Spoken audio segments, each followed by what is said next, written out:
I started developing my first video game 3 days ago, and now I've lost $1,145. But how do you lose money as a solo developer? How do you make a video game in 3 days?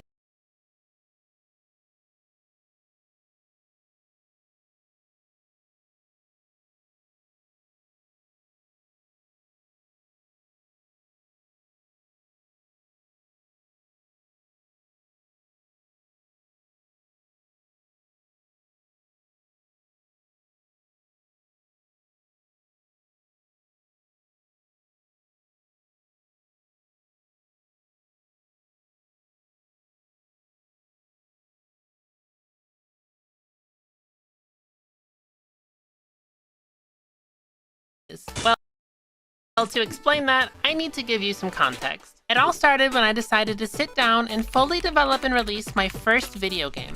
I wanted my game to be easy to code, simple enough for a single developer to tackle, and have the ability to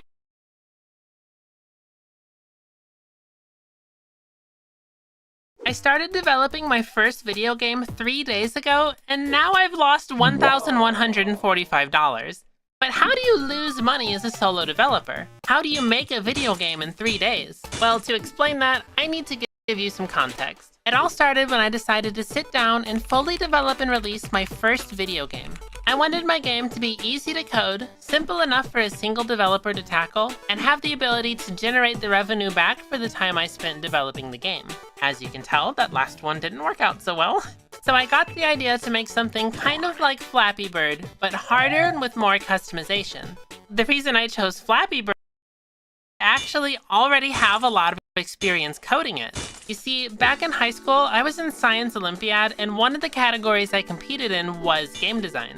We had to do a series of 1-hour game jams where every time you won, you moved on to the higher level. I didn't really care enough to put effort in, so I just remade Flappy Bird every single time and changed the graphics to match whatever the theme was. Not only was I the only person in my high school to win a medal in anything, I won at the state level. So basically, I'm like the Flappy Bird coding speedrun expert, so I thought it was a pretty good choice for my first game.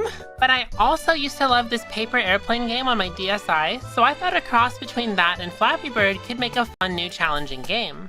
And what I ended up with was a simple little game named Flurry Hurry. But of course, I can never make things easy on myself and decided to make it a mobile game that works on Android, iOS, and Steam. And oh boy, do I have a lot to say about iOS. Flurry Hurry is a very simple game. You control a snowboarder, and tapping to the left or right moves in that direction. However, if they run into an obstacle, they will crash and die.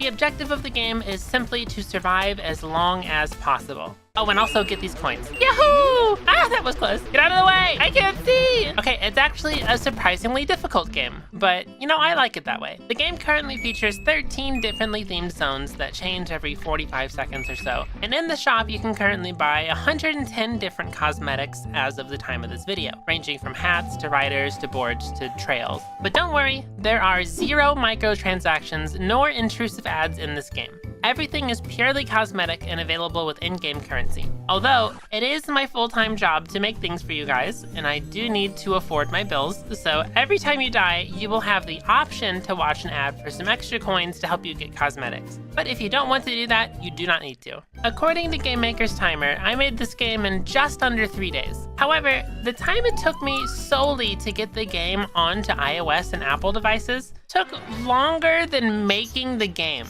And let me tell you how. First off, you cannot create an iOS app unless you are on.